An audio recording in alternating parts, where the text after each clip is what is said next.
Frank Slootman doesn't launch companies, but he certainly turns them into successful industry game changers. I get hired not for people's health, but they need change and they need results. He focuses on winning. The only thing that matters is that you win as an institution. Born in the Netherlands, Frank came to the U.S. with the dream of working at IBM. He was rejected repeatedly, but losing didn't suit him. He went on to become the CEO of Data Domain. Made us feel good to be wanted for a change. Then he took over ServiceNow, which he dramatically grew in revenue and reach. The company is now well over $100 billion, so it's Wow. become a much larger company than anybody ever envisioned. And in his latest job as CEO, he set out to take Snowflake public. It became the largest ever software IPO. What Snowflake does, it powers digital transformation. Everybody talks about it. We do it. I'm pleased to have Frank Slootman, CEO of Snowflake, on the Inflection Point.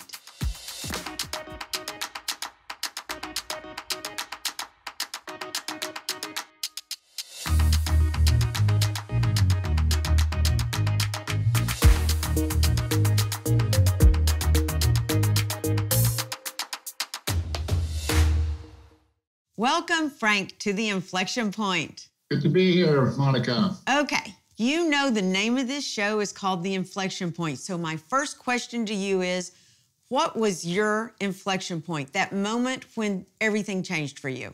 You know, I thought about that question a little bit because I've had, like most people, you know, more than one inflection point. But if I just go all the way back in time, you know, it's sort of when I was in my mid-teens and every summer, age 14, 15, 16, I was doing really dirty jobs, you know, harvesting tulip bulbs, you know, cleaning toilets in factories. And I had, you know, supervisors that were incredibly ill-tempered and unreasonable. And I remember complaining about this to my dad one night. And he's like, well, if you don't get better grades, those are the kinds of people you'll be working for. And, you know, that sort of put the rocket fuel in my tank at that point, and sort of never looked back from that moment. That really gets us back to where you started. You were from the Netherlands, outside of Amsterdam, and then with that inflection point, you then were able to shift your sights from cleaning toilets to wanting to come to America and work for IBM. What attracted you to IBM? They represented the future at that time. You know, we didn't want to go into smokestack industries that were on decline and so on. So that was a reason. A lot of people out of school went to IBM. They trained people, and they really started and advanced their early careers. Did they say, Frank Slootman, he's the young man we want? That didn't exactly happen. I think I applied at least a half a dozen times and yielded half a dozen rejections. You know, they couldn't pronounce my credentials. They didn't know what to make of it. There were all kinds of factors in play there, and I finally gave up on that strategy. At the time, I was very unhappy with it because I thought I was a worthy candidate. But, you know, I've realized over the decades that they probably did me a favor by not hiring me because it launched me on a profoundly different path. Exactly. And so let's talk about that path. So you did come to America, of all places, South Bend, Indiana, with like $100. What got you here? What was your first job in the US of A?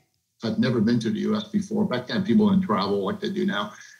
And, you know, you took what you could get. So I ended up with Uniroyal, you know, near South Bend, Indiana. They were making a product called Naugahyde, which, you know, people of our generation remember as, you know, artificial leather being used in cars and boats and things of that sort. And I was there for 3-4 months during the summer of 1982. So that was my introduction to America. And what was that like at Uniroyal? I've heard you talk about the importance of elevators. Tell us about elevators. You may be, you know, a very talented person, very motivated person, very hardworking person, but if you step into the wrong elevator, it won't matter that much. You know, some elevators go up, some go down, some don't move. So it's really a combination, you know, of picking the right platform in terms of the industry and the company and where you are, as well as your individual merit. And, you know, for example, if you spent the last 20 years at Apple or at Amazon, you would have done pretty well. Exactly. Now, ultimately, you got out of fake leather from that start into computers, and then you really started doing well. For several years, Frank, you worked your way up in computer companies, especially focused on fixing train wrecks. When did you realize, Frank, I'm really good? Well, you know, I I don't really spend any second of the day, worrying about whether I'm any good or not. I worry about whether, I'm getting good results, and hopefully that speaks for itself. My whole issue with train wrecks, that was my career strategy, because my exotic credentials kind of haunted me for the first, 10 years or so, where people kept looking at me like, God, that guy's a strange animal. He speaks with a fat accent. What do we do with him? So my career strategy was like, I took jobs that nobody else would touch with a 10-foot pole. Huh. And, I was cocky enough in my early days, I guess I still am to this day, where I thought I could make something out of nothing, lemonade out of lemons, that sort of thing. And I did that for a long time. And I realized in hindsight, that was incredibly formative and instructive. I didn't like it at the time. It's not fun running crappy businesses, but you learn so many things about, what ails certain businesses. Some things are changeable, some things are not changeable. So they were actually very important lessons for me to learn. And it's very hard to learn that lesson when you're in a successful company. You just get swept along with the momentum of, the success. And then your first job as CEO was in 2003 at Data Domain. Was this a rescue mission also? Actually, I felt that Data Domain was sort of my first clean deal. I mean, it wasn't a train wreck, and it certainly wasn't a rescue mission either. It was a early stage startup. They had no revenue, no customers, so it was unproven, and it had very, very typical crossing the chasm type of problems, which that's sort of the essence in Silicon Valley, learning to navigate the chasm and getting across it. Most companies die in the chasm, but many of them linger in the chasm, and Data Domain was definitely a company like that. So it was incredibly instructive for me, and it was slow going. The first 3 years at Data Domain, we were sort of scratching the bottom and gradually inching our way forward, and then the thing went vertical and grew at hyperbolic rates. So it was a terrific experience for everybody. And you took it public on NASDAQ, and its shares rose 66%, I think. And then it was bought, right? It was a very interesting time because we had two primary competitors, EMC and Network Appliance, and we fought them every single day of the week. We were obsessed with fighting these very large companies that were very successful. And then, one day we ended up in a bidding war to be acquired between these two companies. So we were sort of entertainment for Wall Street there for about a 6-week period while this all unfolded. So it's surreal to going from being an absolute nobody to the two biggest company in your world trying to buy the company. So it's certainly, made us feel good to be wanted for a change. Exactly. And then because of that great success with Data Domain, a lot of software companies came calling. I mean, they were interested in Frank Slootman. Look what he can do. So you go to ServiceNow, and I read that you told the employees, we do not come in peace. And tell me what that meant to you. Well, the thing to realize is that you're not being received, with open arms, okay? You're viewed as... Not you, Frank. They don't say, oh my gosh, look at this great man. Look what he can do. No, they actually looked at me like, oh, what is up with this guy, and what threat does that company represent to the status quo? So as a startup, you have to have a combat mentality, because you're going to fight your way into a world where, they don't want you, okay? And they're going to try and kill you in the cradle. That's an expression that they often use in larger companies. They're not going to let you grow up, because once you grow up, you become an even bigger threat and you're unstoppable, right? So you came to ServiceNow more as if you were in the Marine Corps than the Peace Corps. Yep. Got it.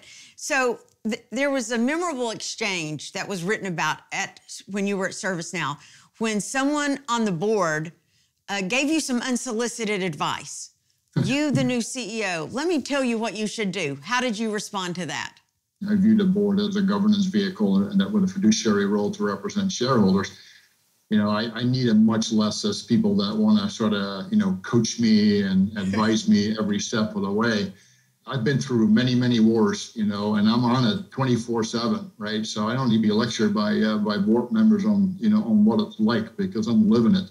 I mean, you hired me for a reason, just to run the place, right? I don't need to be kept on a short leash. You want me off the leash. In other words, don't be half-hearted about it, So control has been a hallmark of your management style, as evidenced by that exchange. Another hallmark, I think, of your management style is that you are like, call it as I see it, no BS. This is what's happening.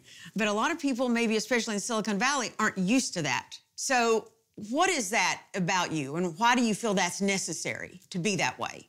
Well, probably, it's a little bit of my, the way I was brought up. They often say, you can take the boy out of the country, but you can't take the country out of the boy. And that's just how we are. We're very direct, very grounded, very high clarity of thought. Those are really important things. When you say you can't take the country out of the boy, do you mean that from the country perspective or culturally or from your family? What do you mean when you say that? Oh, it's very much the Dutch culture. It's the country. And it's just the way Dutch people are. They will just bore a hole through your head. They are no BS people, high clarity of mind. That is cultural. And, you go to Silicon Valley. I've often referred to it as Neverland. A lot of Peter Pans flying around. Their feet don't touch the ground. They haven't checked in with reality yet.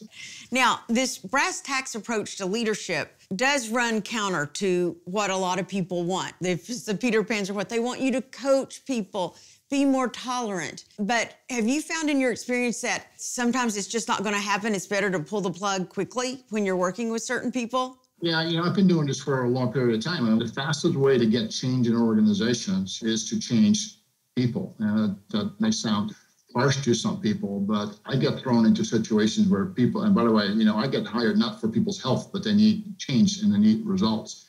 And they're looking to optimize the outcome, right? So I can't mess around, right? I'm on the clock in a huge way, and we're moving very, very fast to change the trajectory that we're on. Your methods obviously worked at ServiceNow too, as they did at Data Domain, because you took ServiceNow public on the New York Stock Exchange. And ServiceNow was really interesting because we were an underdog for a very long time. Even when we went public, we had like a $2 billion valuation, which at the time was an awful lot of money, and people felt, they really were kind of scratching their head. What are we worth that kind of money? But the company is now well over $100 billion, right? So it's become a much larger company than anybody ever envisioned. And, it's very satisfying. Every quarter, people were surprised by the growth numbers. So after your success at ServiceNow, you, Frank Slootman, retired? What was that? Yeah. What'd you do? Yeah, I've been under the gun for a very long time. I really feel from the age of 6, on. You get to a point where, you no longer need to be under the gun, and you go, and you also suffer from just combat fatigue mentally, right? And in hindsight, I realized, I didn't know it at the time, but in hindsight, I absolutely knew that I was burned out, classically burned out. And in order to sort of recover from that just takes time. And but I did retire with the intention of never taking the helm again. What did you do in your retirement? You still wanted to win. You didn't just say, I'm a different human being, I'm going to lie around at a beach. You went in some real racing of sailboats. Yeah, racing was already a passion for me, but it takes a lot of time. And, when you're a sitting CEO, you don't have that much time. So when I was retired, I really ratcheted that up. And it was awesome, because sailing it's just like business in many ways, because it's about the talent, it's about the competition, it's about the conditions. But sailing is much more intense because you make a mistake, it's almost immediately obvious that you made one, right? And you have to recover. You get behind, it's very difficult to catch up. It was a very good proxy for exactly being retired, But it doesn't last. Nothing lasts. Everything changes. Okay, and after a while, you realize, wow, this is the rest of my life, really. And we're very similar to the NFL quarterbacks that don't know how to retire. They think they want to retire, and then when they're retired, they're like, God, I missed that action, that split second, and it's very, very addicting for people with the temperament and personalities, that we have. So people always say, why did you come out of retirement? I say, look, I didn't really come out of retirement. I work in retirement. There's a difference. Now, so then Snowflake came calling, and you just jumped off that yacht. What was it about Snowflake that got you there? They just confronted me with, hey, would you consider taking the helm at Snowflake? And it just catalyzed me to no end, because I knew the company somewhat from the outside. And I thought Snowflake was a very special company. In the world of software, when I've lived there literally for decades, it's very rare, when you see companies that have been built in such a way that they can really produce step function changes. Most software products are highly incremental. they carry legacy forward. I mean, you're almost yawning looking at it. And I had really no energy or inspiration dealing with some of that. Mm-hmm. Snowflake is different. At a technical level, it was producing orders of magnitude faster results, right? I mean, not just 20%. I'm talking about orders of magnitude, 10 times, 100 times, right? So this was revolutionary. Tell us exactly, Frank, what Snowflake does. This is a broad audience. Not all people are in tech. What does Snowflake do? And what was your vision then when you had this enthusiasm to jump in? So Snowflake reinvented data management for cloud scale computing. It completely reimagined the notion of a database management system. What Snowflake does, it powers digital transformation. Everybody talks about it. We do it. Data is the beating heart of the modern enterprise and modern institutions. And all the disciplines around data science and machine learning and artificial intelligence, they're all powered by Snowflake. Well, clearly, you have sold this vision not only to the company and to customers because they are believing in Snowflake, and then you went out to the marketplace and had such monster success. You did the largest ever software IPO, and it was the 5th largest of all US-based tech listings. By the close of Snowflake's first day of trading, the stock shot up 165%. How about that? Look, we look at stuff like that over the long haul. Performance will always intersect with valuation over the long haul. We don't get fixated on that because it's only distracting to us. Okay, but did you take a moment to celebrate and get a puppy? Celebrating is one thing that we are not very good at. I'm not a high fiver. I don't do victory laps. That is another Silicon Valley hallmark. We're constantly patting each other on the back. When we came back from the IPO, we were anxious more than anything else because now we have to deliver on these monstrous numbers and these expectations, right? So that's really more the mindset than, we're so happy. IPOs are really the starting gun. They are not the exit or the end point. But I did see a puppy and something with you. Is that wasn't because you were celebrating Snowflake, you just wanted a puppy? That's right. It humanizes me. I have lots of dogs, cats. We are big animal welfare people. You will see that if you hang around with me long enough, you'll come across many animals. You're not just that tough guy every second of the day. That's now, true. You, as the CEO of Snowflake, you are talking to other CEOs all the time.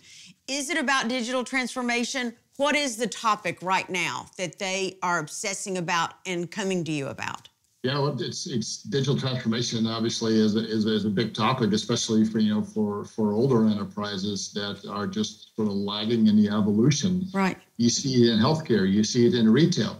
So industries are changing in profound ways. So, and we keep saying, the future is not going to be the same as the past. Don't steer the ship by its wake because you're going to get caught with your pants down one of these days. We always say that as a CEO, you're going to be confronted with the need for massive transformation while you are at the helm. The only question is, are you going to recognize it? Are you going to recognize it in time? And will you be able to execute on it? Well, it's clear from all these successes that you have had, all these wins, that you have programmed yourself to win. From cleaning toilets to now being a 3-time successful IPO CEO. What is it about you that gets you to be so operationally focused? What is one of your ingredients? Well, it starts with having clarity of thought. People don't hire a CEO, for their health, right? They hire them because they need the company to win, right? It's no different than being a football coach. John Madden, once said, the only thing that matters is winning, because when you win, nobody can hurt you, and when you lose, nobody can help you. I often repeat this citation or quotation to other CEOs to help them get clarity about what it is they're supposed to do, because a lot of them are pleasers and appeasers. They want to be in people's good graces. None of that stuff matters. And you also say, let's narrow the focus, right? And that is important to set your priorities. Focus is an important concept because human nature, what it is, people become less and less focused because we pile things on. And before you know it, we're a mile wide and an inch deep. We're swimming in glue. We're losing our momentum. We're trying to just check boxes and get things off our desk. The whole dynamic goes to hell, right? So Computers can operate in parallel really, really well. Humans cannot. And, most people are too thinly spread. That's just a natural. And by the way, it's also very difficult to decide what has priority. And this is the reason why people don't do it. I mean, I've been in many board meetings with other companies where people put up a PowerPoint slide, a CEO does, and there's like 15 bullets on there. That means you have no priority, okay? That's what that means. So what is your priority? Well, here's the important thing. I only have one priority at a time. They do change from time to time. For example, when I first joined Snowflake, I had full priority on getting the right people on the bus, wrong people off the bus. I was very operationally focused in terms of staff and talent. Now I'm 2 years in. We're focused on bringing about the data cloud. That is our core strategy for advancing Snowflake. So data cloud is on the center of my radar screen. I talk about it all day long. Everything that I do and say has the context of, advancing our strategy in that regard. Frank, with all your success, do you see yourself as a visionary or more as the result of all this hard work, or some of both? There's elements of both. In other words, you need to be operationally oriented and focused because no strategy is better than its execution. But the strategic dimension, which I think you're representing as being visionary, is also incredibly important. If you look at the companies that we've run, we have massively opened up the market opportunity and how people viewed our companies in terms of the opportunity that it addressed. So there's very much a strategic component to the successes that our companies have had. It's not just hardcore execution. That's right, because if you look at those companies, they've been game-changing and have opened new areas of business in a way. Yes, when you look at ServiceNow, it massively changed from what it was when we joined the company versus what it is today. Just absolutely massive. Okay, well, let's go to something you said. It's never over. It's every interaction, every moment of the day. These situations are in front of you. You need to be willing in terms of mental energy to get after it every single time. So I need to end our chat so you can get after it. So thank you so much. Let's get after it. It's been a fun and lively chat, but now back to work for both of us. You bet. Thank you. Thanks, Monica.